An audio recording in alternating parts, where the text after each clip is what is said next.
और हमारे 18 पुराणों में ये महादेव का पुराण है, इसलिए कोई सामान्य पुराण तो है नहीं। सभी पुराणों में तिलक समान ये पुराण है, वेद सम्मत है, और जो कुछ वस्तु प्रस्तुत की गई कुछ अलग भाव से प्रस्तुत की गई, लेकिन ये शब्द बदलता है, वाक्य रचना बदल सकती है, लेकिन भाव तो वही रहता है। इसलिए जो कोई मनुष्य शिव महापुराण ग्रंथ का अध्ययन करता है, वांचन करता है, पाठ करता है, श्रवण करते हैं, उनके लिए कहा उसकी गति नहीं परम गति। परम गति मतलब सुख, चिंता मुक्त जीवन।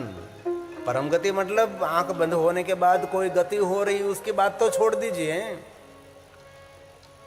किसी की मृत्यु हुई उसका कोई संदेश नहीं है, हम सभी जानते हैं। इसलिए जो कुछ हम अनुभूति कर रहे हैं, अनुभव कर रहे हैं, एहसास कर रहे हैं, सब कुछ जीवित है। इसलिए मरने के बाद, मुक्ति की बात छोड़िए एक बाजू, जीवित हम मुक्त हो जाए। बहुत सारे बंधनों में हम लोग पड़े हैं, इस बंधनों में से मुक्त करने वाला महादेव है। इसलिए सभी ग्रंथों में श्रेष्ठ कोई ग्रंथ शिव महापुराण है। जरूर भागवत महापुराण है, लेकिन शिव महापुराण तुम्हारे 18 ग्रंथों में श्रेष्ठ है। उसके बराबरी को ग्रंथ भी नहीं कर सकता। और शिव की तो श्रेष्ठता है ही। और मैं जो आपके समक्ष महादेव के बारे में कहूंगा वह अकाट्य है, कोई काट नहीं सकता, उसकी कोई निंदा नहीं कर सकता। विश्व के सभी देवी देवताओं ने महादेव की सेवा की, महादेव की पूजा की। और एक तो कथा मुझे बताओ कि भगवान महादेव ने किसी की सेवा की, किसी की पूजा की? कहीं नहीं।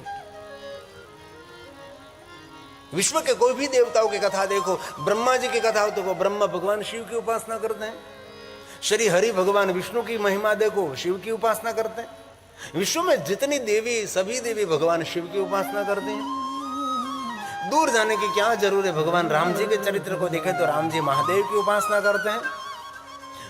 और बहुत दूर जाने की जरूर नहीं, द्वारकाधीश भगवान कृष्ण जी को देखें, भगवान कृष्ण जी महादेव की उपासना में रत रहते हैं। मूल में शिव रहता है, और जिनके पास शिव नहीं है वो जीवित होते हुए भी शब के शब समान है, अमृत है, ये मरा हुआ है।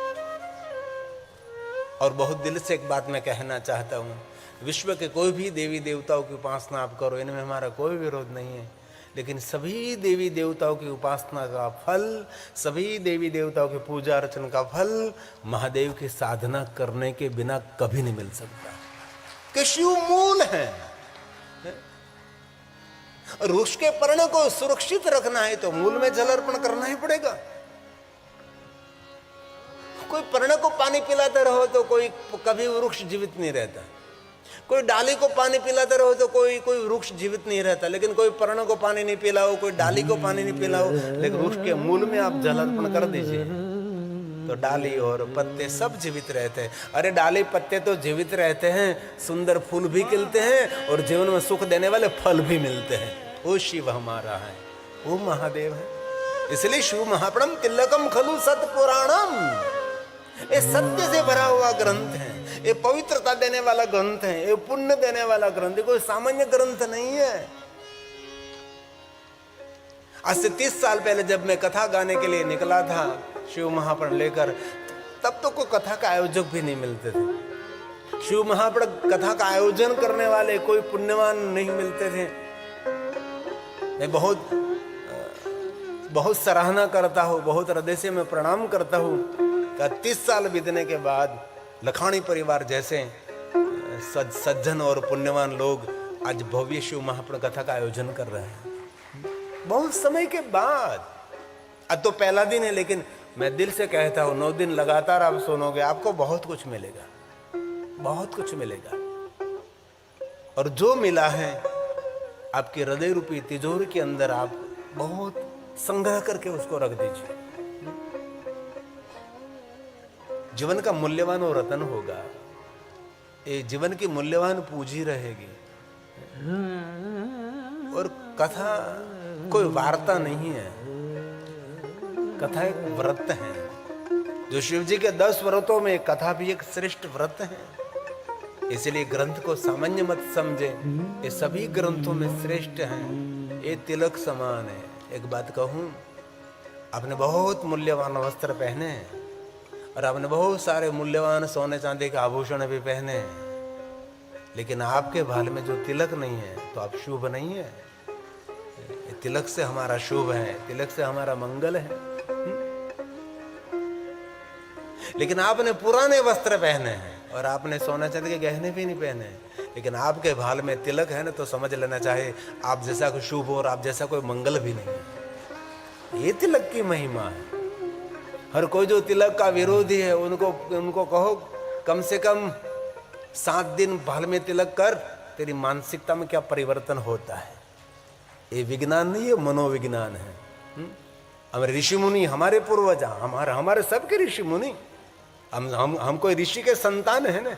आपके गोत्र कौन है? कोई तो गोत्र होगा जो ऋषि होगा। आप सब ऋषि के संतान हैं। लेकिन संग दोष के कारण बहुत लोग कहते हैं ये तिलक नहीं, तिलक मनोविज्ञान है। बाल में तिलक करने से आपका मन शिव जी के चरणों में समर्पित हो जाता है, आपके इष्ट के चरणों में समर्पित हो जाता है। इसीलिए तिलक करना चाहिए। ऐसा नहीं कहता कि त्रिपुंड करो तो बड़ा भाग्य है। और शिव महापुराण ग्रंथ में कहा है कि जिनके भाल में त्रिपुंड रहता है ना, उसको तो विश्व के देवताओं भी प्रणाम करते हैं। ये महिमा शिव महापुराण ग्रंथ के। और सभी देवताओं ने कहा भी है कि जो हे महादेव जी हमारे भक्त है उन पर हम कृपा करते हैं, लेकिन आपका भक्त है उसको तो हम प्रणाम करते हैं। आपके भक्तों पर हम अमृत की बारिश करते हैं। ये शिव भक्तों की महिमा है। आपको शर्म क्यों लगती है भाल में तिलक करने की? क्यों नहीं करते आप? कुमकुम की बिंदी करिए, चंदन की बिंदी करिए, भस्म की बिंदी करिए। तिलक हमारा शुभ है, तिलक हमारा मंगल है। गैर हिंदुओं को कोई शर्म नहीं आती। वो लोग दाढ़ी रखते, मूछ नहीं रखते, तो कैसे लगते हैं लोग? उनको ये बात की शर्म नहीं, और हमारा को एक तिलक करने में शर्म लगती है।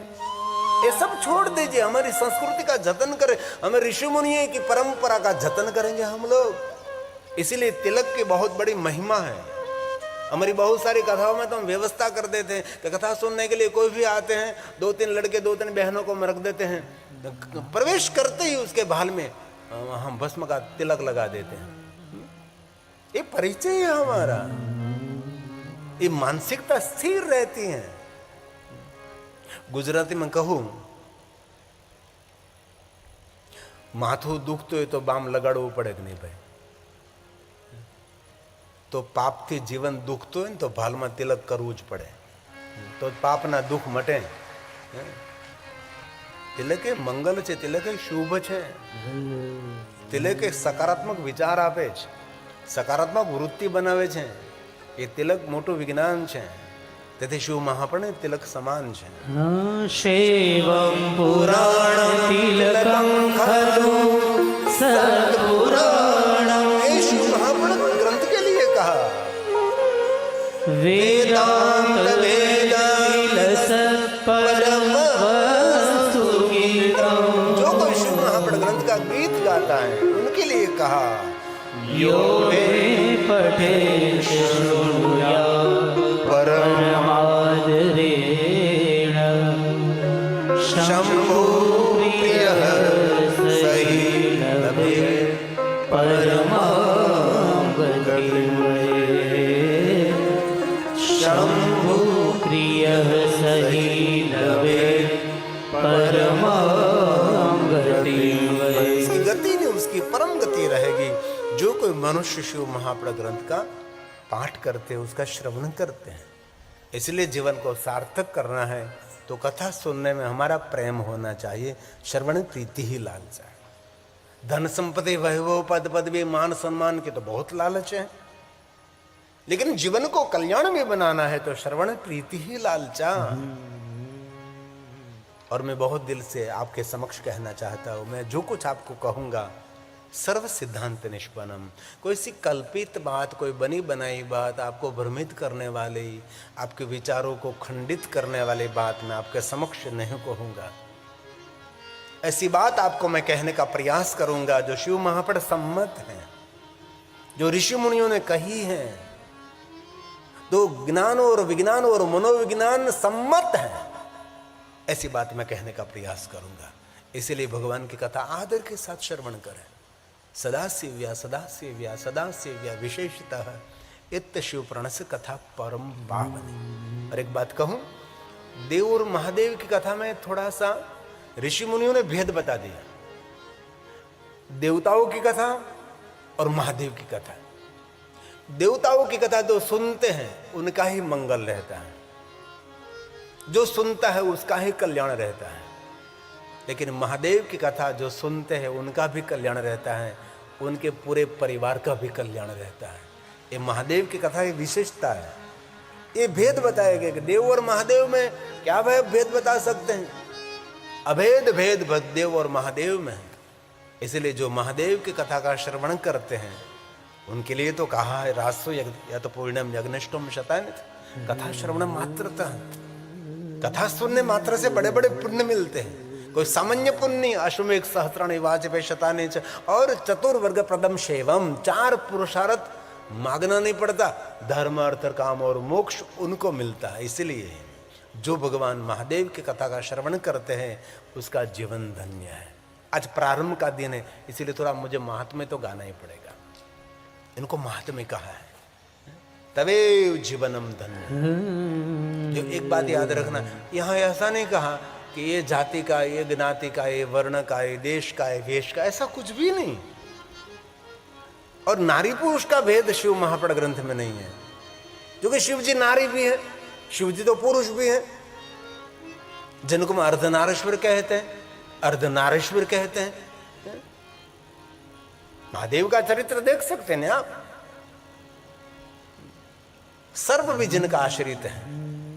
नागेश्वर ज्योतिर्लिंग के रूप में हम शिव जी की पूजा करते हैं। नागलोक में महादेव की पूजा हो रही है, देवलोक में महादेव की पूजा, देवीलोक में महादेव की पूजा, सूरलोक में महादेव की पूजा, स्वर्ग में महादेव की पूजा। हर एक बात कहूं, यमलोक में भी महादेव की पूजा रहती है। यमराजा किसके भक्त हैं? यमराजा महादेव के भक्त हैं। शिव महापड़ ग्रंथ में यमराज की बहुत विस्तृत शिव भक्ति है। और यमराज ने वचन भी दिया है कि जो कोई महादेव की भक्ति करते हैं ना, उसको मैं कभी दंड नहीं देता, महादेव आपके भक्तों को मैं दंडवत प्रणाम करता हूं। जो शिव महापड़ अंतर्गत जो यमराज की शिव भक्ति का वर्णन है, यमराजा ने जो महादेव की भक्ति की, और यमराजा का सबको डर लगता है, इसलिए जो महादेव का भक्त है उसको यमराज से कभी डरना नहीं चाहिए। क्योंकि यमराज के लिए महादेव का भक्त दंडनीय नहीं है, वंदनीय है। निंदनीय नहीं, प्रणाम करने योग्य, वंदनीय है। ये महादेव के भक्तों की महिमा है। और जो कुछ मैं यहां से बैठकर महादेव के बारे में बताऊंगा, शिव जी के बारे में आपको मैं बहुत बहुत गहराई से, बड़ी से बड़ी बात, सूक्ष्म से सूक्ष्म बात आपके समक्ष में कहने का बहुत हृदय के साथ प्रयास करूंगा। और एक दिल से एक बात पहले दिन कहना चाहता हूं, मैं आपके समक्ष महादेव की कथा गाऊंगा। मेरे जीवा से, मेरे ओठ से, मेरी वाणी से नहीं, मेरे हृदय से मैं आपके समक्ष भगवान महादेव की कथा कहने का प्रयास करूंगा। मेरे दिल से, मेरे हृदय से, उद्गार से आपके समक्ष बहुत सारी बातें शिव जी के आपके समक्ष में कहता रहूंगा। इसलिए तवे जीवनम धन्य। कोई भी नारी, कोई भी पुरुष जो महादेव की कथा सुन रहा है, महादेव की कथा श्रवण कर रहे हैं, तवेव जीवनम धन्यम, तवेव जन्म सफलम। जो कोई महादेव की कथा सुन रहा है, महादेव की कथा का श्रवण कर रहा है, उसके लिए कहा उसका जीवन तो धन्य हो गया है, लेकिन उसका जन्म लेना सफल है। कोई भी ज्ञाति में, कोई भी देश, कोई भी वेश में, कोई भी समाज में जन्म लिया है, लेकिन जन्म उनका सफल है जो महादेव को याद करते हैं, महादेव का भजन करते हैं, महादेव का स्मरण करते हैं, शिव जी की कथा का श्रवण करते हैं और शिव को जो समर्पित हो जाता है। और एक बात कहूं, आप तो नहीं कहोगे, कहो, लेकिन मैं कहता रहूंगा। कभी आपको कोई देवालय, शिवालय जाने का अवसर न मिले, लेकिन कोई महादेव का भक्त मिल जाए तो समझ लेना चाहिए आज मुझे तीर्थों की यात्रा का फल मिल गया है। ये महादेव की भक्ति की महिमा है। लेकिन बहुत दिल से कहता हूँ, बहुत लोगों ने महादेव के बारे में समाज के अंदर बहुत सारी गलतफहमी खड़ी कर दी। हमारे गांव के शिवालय सुनसान हो गए, शिवालय में कोई आता ही नहीं था। क्योंकि मैं सद्भागी जीवात्मा हूँ, मेरा जन्म शिवालय में हुआ है। मेरा जीवन भी जंगल में और शिवालय में बीता है, अभी भी जंगल में रहता हूँ। लेकिन कोई लोग शिवालय नहीं आते थे। अरे महाशिवरात्रि के दिन 4-5 लोग गांव के आते थे, वो भी भांग पीने वाले थे, श्रद्धा से भगवान शिव का पूजन करने वाले नहीं थे। और आज मैं गौरव करता हूँ, आज बड़ी उम्र वाले के तो महादेव के भक्त हैं, लेकिन आज का युवा युवती महादेव की ओर भागने लगे हैं। देखो आज युवान लड़का युवान लड़की महादेव के प्रति उनका आदर होने लगा है। आजकल का युवान लड़का युवान लड़की भले डुप्लीकेट तो डुप्लीकेट लेकिन जटा लगा रहे हैं, खोटी तो खोटी लेकिन जटा वळगाड़े छे, खोटी जटा वधारे छे, खोटी जटा, लेकिन महादेव की तरफ उनका भाव प्रकट होने लगा है। क्योंकि धीरे धीरे युवान भाइयों बहनों में महादेव के प्रति भाव बढ़ने लगा है। ये हमारे लिए आने वाले दिनों के लिए बहुत सुख में रहेगा, दुख में रहेगा। हर युवान भाई बहनों को मैं दिल से कहता हूँ, जो आपने दिल महादेव को अर्पण कर दिया ना, तो आपका दिल कोई तोड़ ही नहीं सकता और आपको कोई रोक भी नहीं सकता। ये महादेव की भक्ति में अद्भुत शक्ति है। इसलिए जो महादेव का भक्त है उसका जीवन धन्य है, जो महादेव का भक्त है उसका जन्म लेना भी धन्य सफल है। ये सभी वाक्य रचना महर्षि वेदव्यास जी की है। मैं जो आपके समक्ष कहता हूं, मैं जो आपके समक्ष बोल रहा हूं, सब कुछ भगवान व्यास के वचन है, उसका प्रसाद है। ये शिव महापण ग्रंथ का प्रसाद है। जरूर मैं शिव महापण में इधर उधर अंदर से उठा लेता हूं, कभी कभी शिव महापण ग्रंथ की कथा का क्रम तोड़कर बीच में से मैं आपके समक्ष कहने का प्रयास करता हूं, लेकिन जो कुछ है ये शिव महापण अंतर्गत है। इसीलिए तवेव जीवनम धन्य, तवेव जीवनम धन्यम, तवेव जन्म सफलम, तवेव जननी धन्या, तवेव जनको धन्य। कितनी बड़ी बात की है।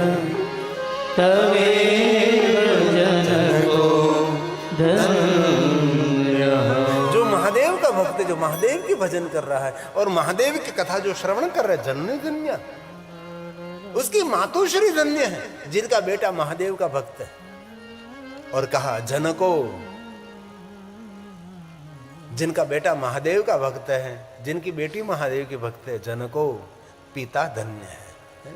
क्या भगवान व्यास ने कहा है, जो महादेव का भक्त है उसकी मातोश्री धन्य है, जो महादेव का भक्त है उसके पिताश्री भी धन्य है। और आगे तो वहां तहां तक कह दिया तवेव कुल, उसका कुल भी धन्य है, दादा परदादा उसके पूरा कुल धन्य है। जो महादेव की भक्ति कर रहा है, ये भगवान व्यास ने गाया है। तवेव कुलवृत्कृष्टं सत्यं सत्यं न संशयः, यतः सदा शिवे द्रष्टि त्वयि राजते, द्रष्टि त्वयि राजते। जिनके हृदय में महादेव के प्रति प्रेम है उसका जन्म लेना सफल, उसका जीवन धन्य है, उसके पिताश्री मातुश्री धन्य है, उनका कुल भी धन्य है। मैं तो बहुत संक्षेप में आपके समक्ष कहता हूं, क्योंकि इतना बड़ा शिव महापुराण 9 दिन में कहना संभव है नहीं, सर्वथा कभी नहीं हो सकता। लेकिन मैं जो कुछ कहता हूं वो संक्षिप्तीकरण थोड़े शब्दों में आपके समक्ष कहने का प्रयास करता हूं। और ये बात भी मैंने आज एक सुबह में निर्णय लिया है कि महाशिवरात्रि के दिन और कुछ न हो सके तो भगवान शिव जी के एक सहस्त्र नामों का पाठ करना चाहिए, 1000 नामों का पाठ। ये भी न हो सके तो कम से कम 108 नामों का पाठ करना चाहिए। पहले तो ऐसा एक विचार उठा था कि रोज मैं 100 नाम का पाठ करूं कथा में, तो हम 9 दिन में ये भगवान शिव जी का 1000 नामों का पाठ पूर्ण कर सके। क्योंकि महाशिवरात्रि निमित्त उनकी एक विशेष महिमा है, शिव सहस्रनामावली बोलना। लेकिन बाद में निर्णय ले लिया, अगर रोज 100 बोलूंगा तो बहुत समय बीतेगा, इसलिए मैंने निर्णय लिया कर चलो 100 नहीं, लेकिन 9 दिन में 108 नाम बोलेंगे। इनमें जो प्रधान 108 नाम हैं भगवान महादेव के, इसलिए रोज हम 12 नाम ले लेंगे तो 9 दिन में 108 हो जाएगा। वो एक दिन में इतना मैं नाम बोलने का प्रयास करूं तो बहुत समय, क्योंकि 3 घंटे में मुझे बहुत कुछ आपको कहना है, बहुत कुछ आपको नई नई बात भी सुनानी है। तो आज हम 108 में से सिर्फ 12 नाम लेंगे शिव जी का, और कल 12। वैसे करते करते हम 9 दिन में 108 भगवान महादेव को याद कर लेंगे। और महाशिवरात्रि के दिन तो विशेष प्रकार से आपके घर में आप शिव सहस्त्र नाम का पारण करेंगे और 108 नामों का पारण करेंगे, पंचाक्षर मंत्र का जाप करेंगे। महाशिवरात्रि दिन निराहार रहेंगे, जितेंद्रिय रहेंगे, सत्कर्म करने का संकल्प करेंगे, ज़्यादा से ज़्यादा मौन रहेंगे, योग करेंगे, प्राणायाम करेंगे, व्यायाम करेंगे। भगवान ने दिया हुआ सुंदर मंदिर उसको स्वस्थ रखेंगे, आरोग्य से भरे हुए रखेंगे, ऐसा हम संकल्प करेंगे। क्योंकि सीमेंट कंक्रीट का मंदिर तो हम बनाते हैं, लेकिन भगवान ने हम सबको मंदिर दिया है, ऐसा मंदिर दुनिया में कोई नहीं बना सकता। वो है हमारा देह, जिनको देहालय कहा जाता है, जिनमें देव निवास करते हैं। इसीलिए आज हम शिव जी के 12 नाम बोलेंगे और 12 काल बोलेंगे। ओम चंद्र चुड़ाए नमः, चंद्र को धारण करने वाला। और मैं आ रहा हूँ चंद्रेश्वर से, मैं आ रहा हूँ सोमेश्वर से, चंद्रभूषण महादेव, सोमेश्वर महादेव। 9 दिन बहुत महादेव के सानिध्य में मैंने कथा का गायन किया। क्योंकि ऐसा है कि व्यवस्था की गई थी, स्टेज पर से सीधा मुझे सोमनाथ महादेव का शिखर दिखाई, पूरा शिवालय दिखाई देता था। इस तरफ समंदर था, इस तरफ त्रिवेणी थी, गणेश्वर महादेव थे, चंद्रभूषण महादेव, काल भैरव जी थे, रोटलेश्वर महादेव थे, ऐसे बहुत सारे, कामनाथ महादेव। प्रभास तीर्थ की तो महिमा क्या करें। हर साल हम ज्योतिर्लिंग में कथा गाते हैं, तो मैं ज्योतिर्लिंग में से आ रहा हूँ। जैसे 108 में पहला नाम भी चंद्र चुड़ाए, ये बुक में है सभी नाम, भजन कीर्तन की बुक जिसके आसे इसमें ये सभी नाम है, 108 नाम, जिनके पास बहुत पुराने भी होगी, आज से 25 साल 20 साल पहले की भी बुक होगी, चूँकि ये 25 साल पहले ये बुक बनी थी। आइए भाव से और आदर के साथ 2-2 बार लेंगे, आप भी साथ में गाएंगे। ओम चंद्र चुड़ाए। चंद्र चुड़ाए नमः, ओम मदानांत का मद का अंत करने वाला महादेव। ओम चंद्र चुड़ाए चंद्र को धारण करने वाला महादेव। ओम मदानांत काय नमः, दुख को हरने वाला।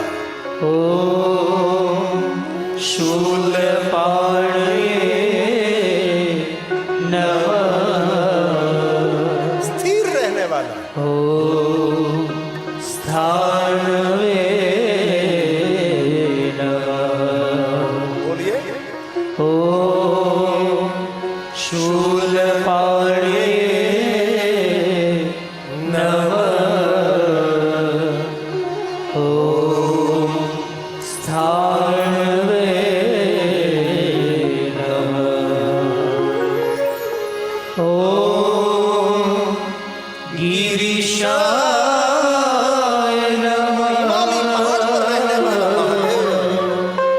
ओम गिरिजेशाय गिरजापति भगवान महादेव। ओम गिरीशाय नमः, ओम गिरिजेशाय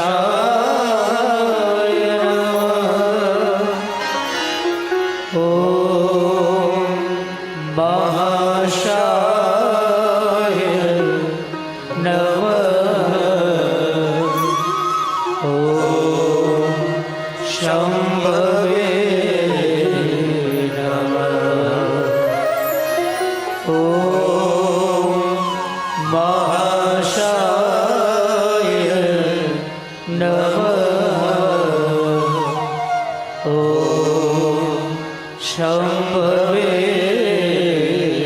नमः। ॐ